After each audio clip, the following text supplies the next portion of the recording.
Hello, and welcome to the Law School Toolbox podcast. We're here to help you get the most out of your law school experience. Your Law School Toolbox hosts are Allison Monahan and Lee Burgess. That's me. We're the co-creators of the Law School Toolbox, the Bar Exam Toolbox, the Catapult Conference, and the Trebuchet Legal Career Site. Allison also runs the Girls Guide to Law School in all her spare time. Each episode of the Law School Toolbox podcast is designed to demystify the law school and early legal career experience so you'll be the best law student and lawyer you can be. If you enjoy the show, please leave a review on iTunes. And if you have any questions, don't hesitate to reach out to us. You can reach us via the contact form on lawschooltoolbox.com or by emailing Allison, ALISON, at lawschooltoolbox.com or Lee, LEE, at lawschooltoolbox.com. And with that, let's get started. In this episode, we'll be talking about one of our favorite topics, time management. So stay tuned.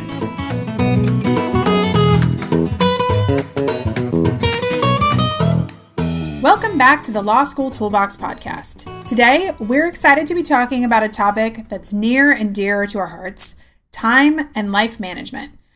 This is definitely an area we're both still working on, but that's probably inevitable in today's fast-paced world. We'll figure it out together. So let's get started. Allison, why does this seem to be such a recurring problem, especially in the legal profession, managing your time and your life and this idea of work-life balance? Well, I think it's probably because at this point, work-life balance is elusive for most lawyers and most law students. I mean, I think, if you look at the billable hour requirements, for example, of the average firm lawyer, it used to be a generation ago that people thought sort of, 13,000 hours was pretty reasonable. You're doing pretty well. I mean, now if you're not billing at least 2,000 hours, you're basically going to get fired. So, it's just, there's such crazy demands on everyone's time, whether you're a law student or a lawyer. And really, I feel like almost no sense of boundaries or respect for people's personal lives.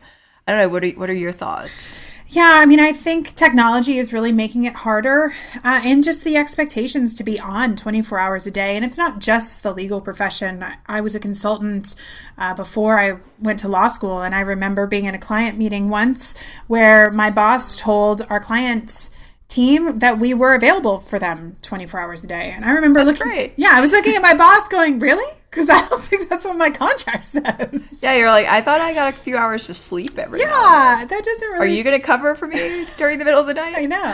I know. So I think that it's a bit universal in kind of the corporate world. And there are benefits to technology. You and I get to run kind of an alternative business virtually, and we have people who work for us virtually everywhere. But then the lines become very blurred about what's work and what's personal anymore. Oh, absolutely. Someone asked me yesterday, well, how many hours a day do you work? And I was like, I can't really answer that question. Mm-hmm. It's very unclear. A lot of what we do is, it's very unclear. Is it work or is it not work? If I'm talking to you, by definition, is that work? Right. Well, what if we're talking about, how your child's doing? Is that work? Right. So I think there is this, you don't have a lot of boundaries. Certainly the firm that I worked for was the one that sent the notorious check use emails often at 3 a.m. email. But there is this expectation that the last thing you do before you go to sleep and the first thing you do when you wake up and what you do if you get up in the middle of the night to, use the bathroom is look at your phone and look at your email. And I think it's just very difficult. It's both difficult and in a way it's an opportunity because it's difficult to draw these boundaries, but it's also sort of an opportunity, to think differently about how you want to work. And so certainly, with what we do, I value the flexibility that I might get more work done on a Saturday or a Sunday. And that's when I might focus a lot of my work. And then during the week, I might go to yoga or go to my Spanish lesson, whatever it is, and not have that kind of 9 to 5. But I think it just makes it difficult to have any sort of balance, particularly if you have these external pressures. And so, in law school, it's the external pressure of your professor telling you, you have to read this or you have to do this. And certainly when you're working, it's your boss saying, look, you need to be billing 10 hours a day. And at some point, that's just probably not sustainable. And I think what's interesting is that as these lines get blurred about what's work and what's not work, and I think when you're in law school, those lines become very difficult because you might be on campus, 12, 14 hours a day, but are you really studying and working all of that time? Probably not. It becomes hard to really be accountable to get stuff done. I mean, I have these moments as life can get more chaotic where I can say, like, I didn't have time to do anything today. I hear myself say this to myself. And then it's like, okay, well, at a certain point, I have to sit down and say, like, well, what did I do all day? Yeah, you actually did have 24 hours, actually. Yeah, exactly. So, I slept a little bit of it, and I hung out with my kid for some of it. But then what did I do for those other pockets? Sure, I, tried to shower, like maybe went to the grocery store. But sometimes we have to be very honest about how we're spending our time. And if it's, if I'm answering work emails, yes, that's work. But, if I need to get something done, maybe I need to allocate time to sit down at my desk and actually do work. And I think that it's being present in these activities and not trying to overly multitask, which I don't think it's balance. I just think it's like the ability to get things done. Actually, I think, and we'll talk about this in detail later, but I think this ability, which is becoming sort of increasingly rare in the modern world, to really focus and to make choices. It's not, you can be focusing on things that are totally irrelevant and be very focused. Right. But, getting a lot done. You're very focused. It just has absolutely nothing to do with what you need to be doing to achieve the goal that you're trying to achieve. We see this all the time with law students, or particularly I think it's, definitely people studying for the bar exam.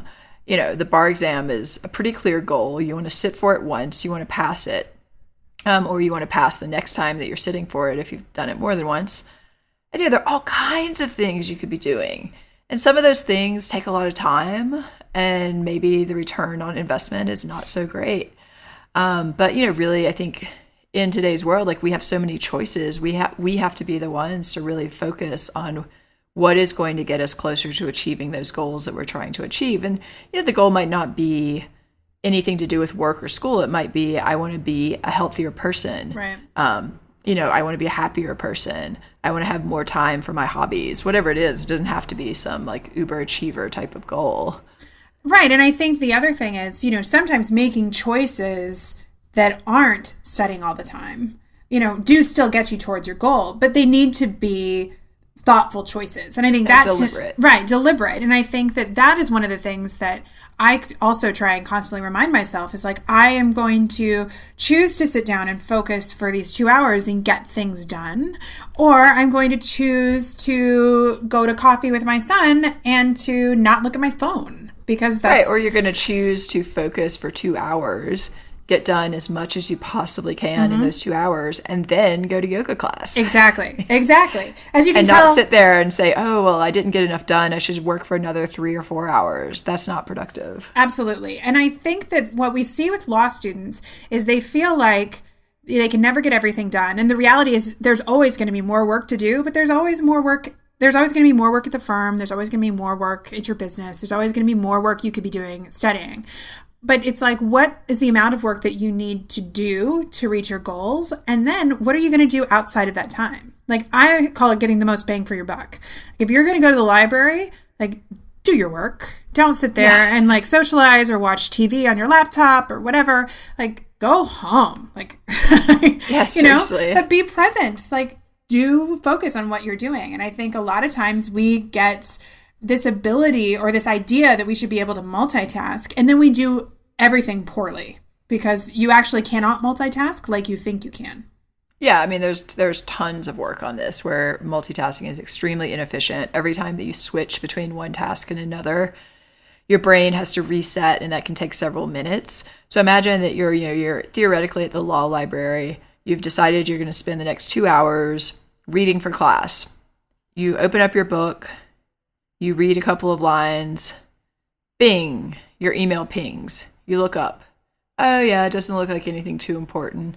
Oh, you go back to reading. Oh, where was I on the page? Oh, where's my highlighter? Oh, what was that sentence about before? So you've just lost several minutes. And then a couple of minutes later, bing, another email pops up. or a notification from, whatever social network you happen to be getting tons of pings from on your phone. And, you do this for an hour and a half. And at that point, you've maybe accomplished 5 pages of reading, and you're not really clear on what you learned because you've been interrupted all the time. I mean, it's just incredibly inefficient versus, going to the library, leaving your phone at home, putting it in airplane mode, whatever, and actually sitting there and doing the work. For sure. And then once you get the work done, the benefit is then you can say, okay, now I have time to go to yoga, go to that CrossFit class, like go for a run, walk my dog. Just take, now is my 10 minutes that I get to screw around on Instagram and like say hey to my friends on Twitter and Facebook. I mean, and there's nothing wrong with that. No, but it's just as long as it doesn't become a distraction that really feeds into self-sabotage. And, if you're a law student or you're getting ready to go to law school and you're listening to this, I think one of the biggest things that we see is law students indulging themselves in self-sabotaging activity. And it doesn't need to be the super extreme self-sabotaging activity, which is like drinking and, not taking care of yourself and things like that. But it can be, spending all of your time handwriting out flashcards for, days on end instead of actually doing any real learning. As we talked about in our learning podcast, you have to do things that make you uncomfortable. Hours and hours of just writing out flashcards, if that's not a way that you learn, is not a good use of your time. But people will say... my favorite, like retyping someone else's outline. Oh, yes, that's a good one too. It's like, really, it's already a document. If you're going to use it, just exactly. Don't pretend that you're creating this by retyping it. No. And you have to realize, like, there's a lot going on. So you have to write things down. You have to have a calendar to manage your time, and you have to find these blocks of time. If you think you can do your reading in 3 or 4 hours, put that on your calendar. We'll talk a little bit more about what we think you could actually do to manage your time. But be really honest with yourself about this stuff, because I think where the breakdown happens with law students is you convince yourself that there is not enough time in the day, and then your days are disappearing, and then you just become miserable because you feel like you're behind and right. Well, I always love the one, law students, well, you're keeping up with your reading, and they're like, well, I don't really have time for that. It's like, okay, let's back up a step here. Yeah. So, Allison and I know each other pretty well at this point of being friends and working together for all these years. And we struggle with time life management challenges all the time. So, Allison, what is currently on your deck of struggles of balancing things in your life? Well, I think this is a recurrent problem that we talk about all the time. I think you sent me an email today that was like, I think we're doing too many things at once. I did. And I said, yes, I agree with you. I think that that's true. And I think we need to evaluate what it is that we're doing. Don't worry. We have a meeting on the calendar. So yeah, we have a meeting on the calendar. Yeah. Yeah. But I think that's the point. And I don't think that's, some of this is unique to running a business and being an entrepreneur, is that you're constantly trying to figure out what you should be spending your time on. What's the highest value use of your time? Are the things that you can have other people be doing? But that's not any different from being a lawyer or being a law student. The thing about law school is you're pretty self-directed. You can't really get ahead just by doing what your professor asks you to do. Certainly, doing your reading is a good first step. Mm-hmm. But, you have to really think through, like, what do I need to be doing on an ongoing basis, on a daily basis, on a weekly basis throughout the semester? And it's the same thing. It's like, am I spending my time on the right things? And one of these things I think you have to conceptually think about is what we like to call deep work versus other things. So, as a law school example, deep work would be sort of putting together all the different pieces. So for you, it might be making an outline of all the cases that you've read. You might be making a flow chart, where you ask yourself a series, you figure out what the questions you're going to ask on a certain topic are. Is there a contract? Well, what's the first question I need to ask about that? Was there an offer? Was there an acceptance?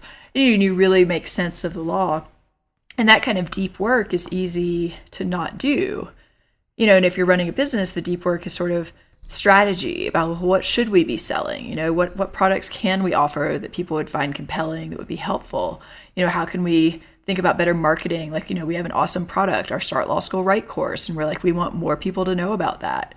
So how do we get the word out about that? And those are the things that are easy to fall by the wayside in the day-to-day of, is my social media feed running? Like, do I have the posts going out? Or in law school, It's, have I done the reading for class? Am I keeping up with my legal writing assignments? Like, obviously you need to do those things, but it's also really important and a lot harder to carve out that time for deeper work. So those are kind of what I'm struggling with all the time. And How about you? Yeah. And I think that the other thing with the deeper work, tying it back to the learning podcast that we were just working on, this is the stuff that's like, does make you uncomfortable. Like it is, it can be seen as the most important stuff, but this is the stuff you want to put off because it's the hardest. Right. It's very easy to say, well, I don't have enough information. Like I don't, we haven't covered enough stuff for me to start outlining. That's one of my favorites. And it's like, well, are you several weeks into the school year? Okay. You have enough information to start outlining. Well, it's like, well, I need more context. For me, it's like, oh, I can't go to the Spanish meetup because I need to learn more before I can talk to anyone. Right. And sure, there's some truth to that. It would be better. You'd be better able to speak to people if you knew more words. But how do you learn words? By talking to people. Right. Yeah. How do you learn the law? By trying to make sense of it. Yeah. So, I think it goes back to this idea that the magic happens oftentimes in these kind of uncomfortable places. And so don't worry, we're going to have those uncomfortable meetings in a couple of weeks. But I think, oh my gosh, I have such a long list of lifetime management things that I'm struggling with these days. Since having my son, I think my biggest challenge has actually been that I'm exhausted all the time. And so how do you balance trying to take care of yourself in somewhat extreme situations? My kid's not the best sleeper, so I don't sleep a ton. And how do you make that a priority? I struggle with saying, okay, in lieu of working, et cetera, I'm going to go take a nap because I cannot function if I don't get some sleep. And Allison has gotten those emails of like, this meeting cannot happen because I've been up since 4. Like if I don't take a nap, nobody wants to listen to me on a podcast if I've been up since 4. But, so I think that there's some of that balance of listening to your body and taking care of yourself so you can do tasks that have value. And then really, I think being present and making very deliberate decisions about how I'm spending my time. If I am spending time with my kid, I really want to be present with him and spend time with him. But if I'm not, then I need to free myself up from guilt about that and be very productive doing whatever I've decided to do other than that. So, right. And I think this sort of thing, I think a lot of, mothers, particularly those who have the option of working from home, people are like, oh, it's so great. You can just have the kid in like a bassinet in the corner of your office. Yeah, that does not happen. At least it hasn't happened for me. Maybe somebody else has another kid, but yeah. It's just like, that's not going to work. No. It's the same sort of multitasking where it's just like, no, like that, he's going to cry and you're going to have to stop what you're doing. Right. Or, then there are unique challenges of working from home with the baby. And I just ran downstairs to put something away and he saw me and he's going through separation anxiety. And so he had a meltdown and you feel horribly guilty because you're like, oh, of course I'll go on a walk with you. It's like, no, we spent all morning together. Like I have these other things that I find important. Mommy has things to do. And then you feel bad, but you have to, I make these choices, other people can make different choices, but you make the choices you're making and then you try and go with them. So, I'm learning the balance of that. I really respect, moms who are struggling with this, especially who work really demanding corporate lifestyle jobs. I think that, I really respect that, but it's an ongoing challenge. And as your family changes, these choices change. What he needs from me changes. So I don't think it's ever going to go away. I think from now on, it's just going to be something that I'm going to constantly negotiate. But I have to make deliberate decisions or my days can just disappear. And I think that's also, what I'm struggling with. Right. And I think that's the key too for law students who are thinking about how to manage their time is that it is this, you have to make these deliberate choices. You have to prioritize, you have to focus, you have to sort of, to the extent you can implement systems. And let's talk a little bit more about kind of some strategies that students can use. Because I know I would almost say this is probably one of the top 3 biggest challenges we see with our students in law school. Do you agree? Oh, absolutely. I think when we do our intake calls with students who want help in law school, almost across the board, in some form or another, it's I don't know how to best use my time, either to study, to read, or I want to be more efficient with my time. I don't know what to do, or I don't have enough time. It's all about time and how they're spending it. I mean, life is time and time is life. Yep, so it's true. It does make sense. So we work with students all the time on how to handle these things. And I think, a lot of the things we've already talked about, you really have to evaluate how you spend your time. So first, you got to prioritize and decide what needs to happen in a day or a week. And, you can literally make a list, but you have to carve out times for these tasks, not only that may be important because you need to take care of yourself, but also that are going to give you the most return to these deep thinking tasks. Well, but what do you say to someone who says, look, I hear what you're saying. I got out my calendar. I mapped out all the time that I need to be in class. I know how long it takes me to do the reading. I've put that on my calendar. I've, filled in everything else that's required of me from going to particular meetings or whatever. And I'm looking at it and I'm going to be sleeping 5 hours a night and I'm never going to have time to do anything else. I would want them to send me their calendar, because I would challenge that decisions are going to maybe have to be made if that's truly, truly the case.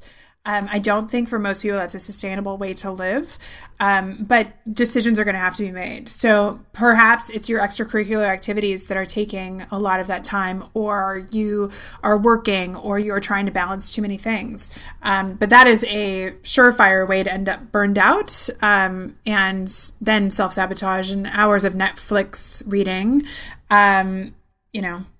really, really becomes problematic. But you need to also be honest about how long tasks take you. So when a student comes to me with that situation, I often have to ask, what are you reading for class? Because then you might sometimes find out that someone's reading 3 supplements as well as their assigned reading for each class. Or they're reading the same case multiple times. And that's not an excellent use of your time. Or they might be like retyping other people's outlines, or reading a horn book covering information that's way beyond whatever is going to be needed to know in their class. And that's not, and again, a great use of your time. So if sometimes we have to even be critical about, what we think are these tasks that need to happen. So we can prioritize, but still evaluating it, putting it on a calendar. And then, Allison, what do you think is our rule for about how much reading you should do for each hour of class? Well, I think it depends obviously on, the complexity of the material and what your professor is assigning. I found, and one of the things that I often suggest that people do, which is something I did, is actually track how long it's taking you on average to read for your class. So then when you go to map out your time, you have a pretty good idea of, today I'm assigned 20 pages for torts. Torts is a lighter class. I can usually read 15 pages an hour, as opposed to, say, constitutional law, where you might be reading 10 pages an hour. But, after a week or two, and obviously you're going to get faster. If you're a new student, you're going to get faster over time. But, you should have a pretty clear idea when you look at your syllabus for a particular day, how much time it's going to take you to do that reading. If you have no idea, then you need to actually start tracking your time just like you would as a lawyer. And, within a week or two, you should be able to see patterns, and certain classes are easier. I don't think you can just give a blanket statement of like every class you need 2 hours of reading. Right. Like, it's just going to vary. It is. But I think the other thing to check in is like what we were just talking about trying to multitask, is the reading taking 4 hours because you are answering emails in between, or you're taking phone calls, or you're getting texts, and things like that? I would also challenge students to go somewhere, maybe even, our school had a library room where laptops weren't allowed. And sometimes when I really needed to focus and work efficiently, I would just go into this room so I could not, there was no internet. Yeah, or you need to literally, leave everything at home and just go to the library and lock yourself in a carrel in the back of a library where nobody's going to find you. One thing to keep in mind too is there's absolutely no reason you have to study at the law library. It's true. I never ever set foot in the law library if I could avoid it, because I just found it stressful. So, I had my favorite libraries all over campus, and I was lucky because where I went to school, there were these amazing libraries.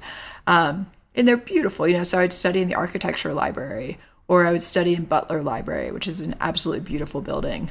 So you've got to find kind of your places where when you need to do your focused work, it almost trains your brain. So if you train yourself that this is the spot where I focus, it becomes a lot easier. Yep. And this is part of what we're saying about having systems. It's not just having a place. You can also have a set time. So if you have a set time and a set place where every single day, it doesn't have to be the same every day. It's on your calendar at 7 p.m.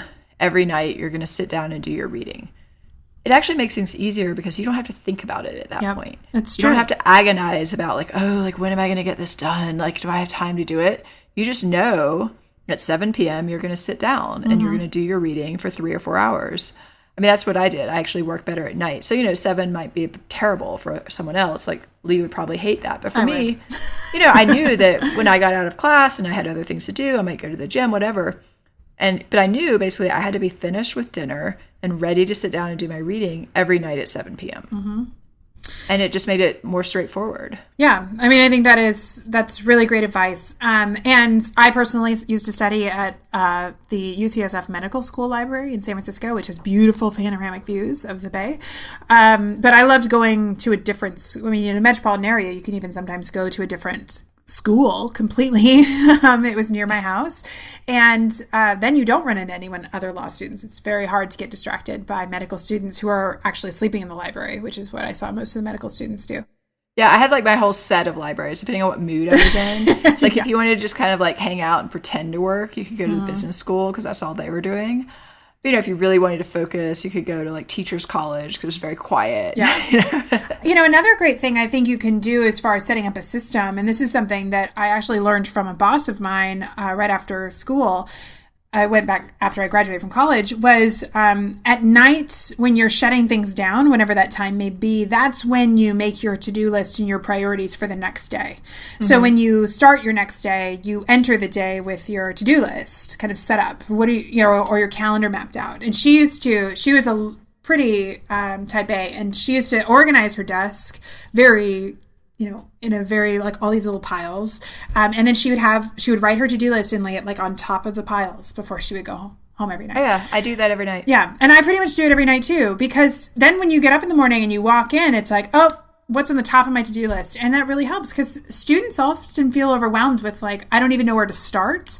Yeah. But you're much clearer minded at the end of the day when you know what's left to do. So it's another kind of system that you can say every night before I close up shop is my job to make my to-do list. And this doesn't have to take a long time. Maybe we're talking probably less than 5 minutes. Oh yeah, less than 5 minutes. It's almost and also I find that it allows me to sleep more easily because I've done the brain dump out of my head of those pieces that are rattling around. And usually, if your list is 4 or 5 items long, which if it's any longer than that, it's probably pointless. Yep. But if it's longer than that, you want to have a different system for recording those other things that maybe, you can't do more than 4 or 5 things in a day, but you don't want to forget about them. So, I have a whole elaborate system, which is really just pieces of paper, where I have places I record things that are not immediate, but I don't want to forget. And then every night it's okay, what are the 3 or 4 things I need to do? And then usually there's that one last item that was kind of in the back of my head. And I was what was that? And that was going to keep me up at night. But once it's on the paper, it's good to go. I also think that to keep your sanity, one of the things that can be overwhelming is trying to keep all of these tasks in our lives, juggling in our heads, including life tasks when are you going to pay your bills? When are you, when's your rent due? When are you going to the grocery store? All of that kind of stuff. And the more that you can create systems or automate these things to remove these distractions from your life, it makes it easier to be at your best and give your attention to other things. This is why, isn't it Barack Obama who only has one color of shirt or something like that? Yeah, exactly. Yeah, I think he has 2 ties and they just, and same thing. It's Mark Zuckerberg, Steve Jobs, they just wear the same thing every day because it's I make so many decisions, I can't be bothered with what to wear. Right. So, autopay is a fantastic invention because it keeps you I'm always amazed when people tell me that they pay their bills manually. I know. I'm seriously? Your electricity bill? It's not you're not going to pay it. I know, exactly. So, rent, all of that stuff, you can automate everything so you don't have to worry about it. And depending on your metropolitan area or where you are located, there are really amazing opportunities for even getting groceries delivered or in Munchery food. And in San Francisco, we have, in the Bay Area, and they have it in New York too now, I think it's called Good Eggs. It's like an online farmer's market. And so I get... in law school, we had fruit and vegetables delivered, I think, every other week from a CSA, like Community Supported Agriculture, so that we knew that we had some healthy food. And we also got delivery from whatever, I can't remember what it was, but whatever the New York grocery, Fresh Direct or something. Mm-hmm. And, that seems sort of self-indulgent, but at the same time, it's like, it's not really that much more expensive. I mean, it's New York. You got to go shopping somewhere. Right.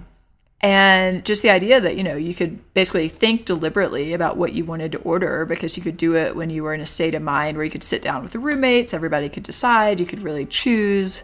Versus just being like, oh, I'm so starving and wandering randomly through the grocery store. Yeah. I mean, it could really, saves a lot of time, but it can also mean that you're eating more healthily. In some cases, you might even save money. Yeah. And I used to indulge in wash and fold and would be able to send my laundry out, which in San Francisco is not that incredibly of an expensive indulgence. But for a while, my building didn't have in-building laundry, and it would take me hours to do laundry at the laundromat on the weekends. I like the laundromat. Don't even. I know, right? It's just like, I'm like, you're a grown up. You're in law school. Do not spend your time in a laundromat. Right. But I remember going a few times and then being like, this is not how I want to spend hours of my weekend. I either need to be studying or like not doing that. And I would try and read in the laundromat. It was very difficult to do.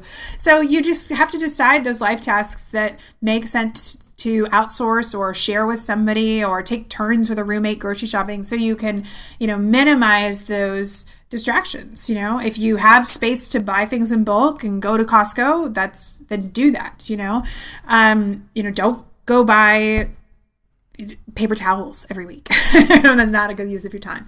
So start to brainstorm these things. And if you're starting law school and you're a new law student, it's great to experiment with these different kind of systems, because what works for Allison and I isn't necessarily going to work for you. But you've got to try stuff out and evaluate your life and think about, if I could not do this one thing that would make my life so much better, and then see if you can make that happen.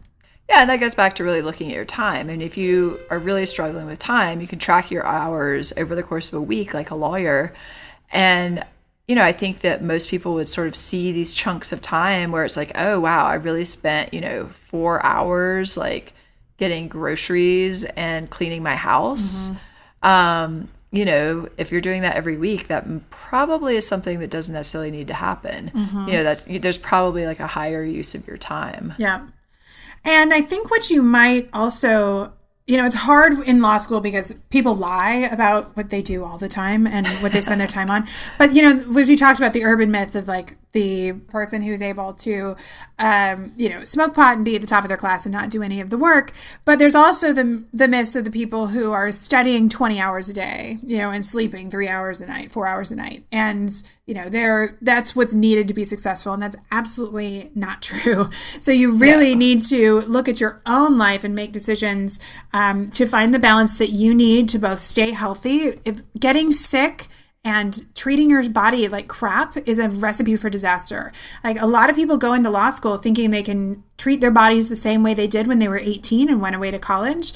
That even if you are a young law student, you typically can't continue to pull that off for very long. It becomes much, much harder. Well, and also because your brain is working so much harder than you were in undergrad, let's face it. And you need to be fresh. Yeah, and I think both Allison and I know people who were able to take significant time off to recuperate during law school, and they still performed incredibly well.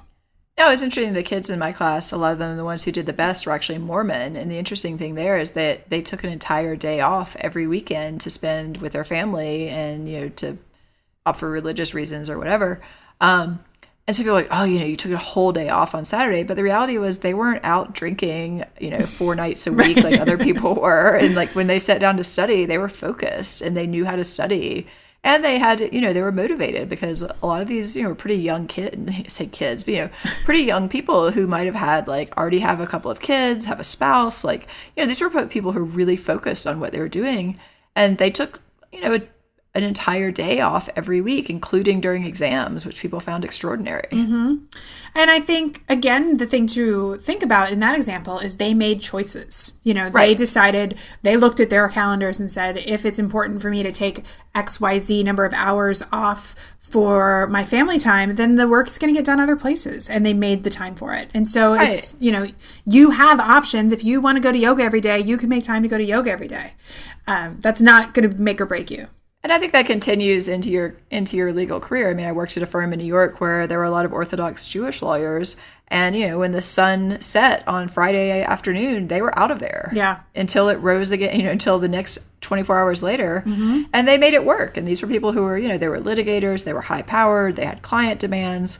But it was just known that every Friday they were not there.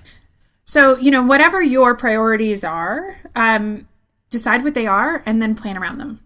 Because with good planning, it's amazing how much time you can find. And if you are really completely feeling overwhelmed, and like I used my own example, feeling like a day just disappears without anything happening, it's time to just sit down and evaluate and think about whether or not you need to make some different choices to and to start saying some time. It's also important to start saying no to things. Oh, that's a good point. And this again carries over to your work life. Yeah. Not saying no to anything means that you're not really saying yes to anything either, because you don't have the time or the space or the mental capacity to do it. So, if you're one of those people who feels like you should join 10 different clubs and be on the board of 3 organizations and be doing 4 pro bono projects and have a job on top of going to law school, you're not going to do any of those things really well. Yeah. So only do those things if you find them energizing, and pay really close attention to when they become draining. Yeah. And listen to yourself. If you're getting sick all the time, if you are completely burned out, if you can't focus, if you are incredibly sleep deprived and start making lots of mistakes because your brain is completely fried from lack of sleep, then it might be time to dial it in and start saying no. I mean, it's hard to do that, but it's a good life skill. It is a good life skill, and that skill does not go away. I mean, you have to do that forever. I don't know anyone who doesn't struggle with that.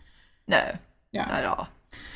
Well, I mean, ironically, I think that we are out of time talking about time. Ha ha. If you enjoyed this episode of the Law School Toolbox podcast, please take a second to leave a review and rating on iTunes, because we'd really appreciate it. And be sure to subscribe so you won't miss anything. And we'll link to some posts and articles we've written about time management in the show notes, so you can see some of the tools that we try out in managing our time, since we are definitely both works in progress in this department. If you have any questions or comments about anything, please don't hesitate to reach out to Lee and Allison at lee@lawschooltoolbox.com or allison@lawschooltoolbox.com. And you can always contact us via our website at lawschooltoolbox.com. Thanks for listening, and we'll talk to you soon.